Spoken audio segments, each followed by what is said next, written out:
And I'm like, skipping studying to get laid.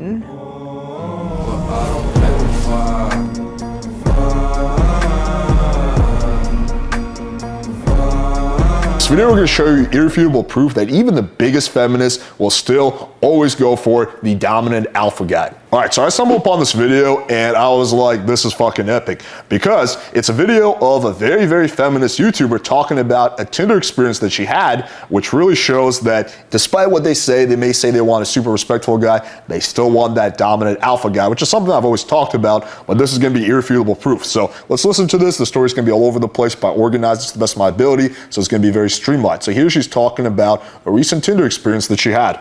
And honestly, the reason he stands out, chat, I'd say don't judge me, but maybe judge me fucking hard, okay? Maybe judge me. In his profile, he says dominant, right? And so I'm like, okay, all right. Like, I'm not specifically sub. I'm definitely a switch, but I will also say this as a footnote. Any girl who says she's a switch, right, will always be submissive with a true dominant guy.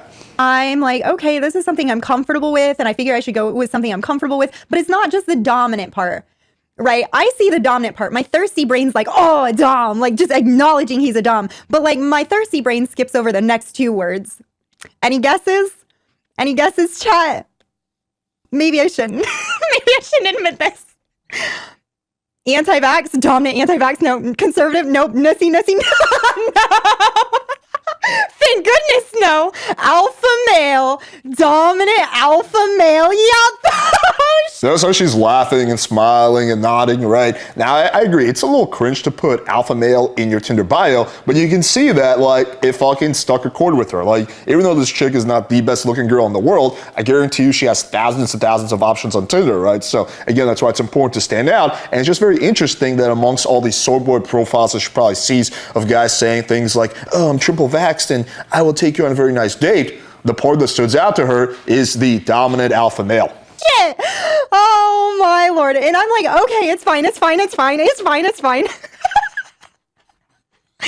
a nice beard. Listen, oh my god. Listen, he had a nice beard. Okay, so here she's just basically rationalizing, so we're gonna move on to the next clip.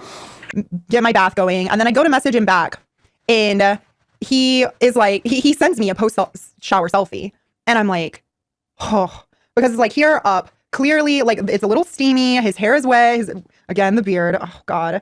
And I'm like, ooh, all right. And see, even a hardcore feminist will get turned on by a sexy selfie, right? This is why it doesn't matter which kind of girl you're going for, all these underlying concepts I talk about, the feminists may say, oh, this is thirsty, this is disgusting, oh, you should never do that, it's disrespectful, right? That's one thing what they say, but there's a big difference between what they say and what they do.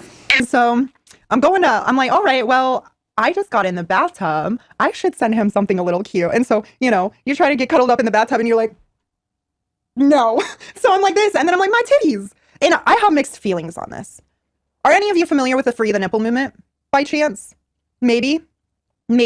No, one's in chat if you're familiar with, you feel very familiar with the free the nipple. Okay, so here she goes on some feminist tangent about the free the nipple movement, so we gotta skip ahead a little bit. Like, yeah, so do you want to catch up one of those nights? Does one of those nights work for you? And he goes, well, why not tonight? So she sends him that, do you want to catch up one of these nights, right? Which again, you know, the feminist has her job, so it'd be like, oh yeah, you know, that's her expressing her boundaries, you know, hang out with her one of those nights, right? But notice what this guy says.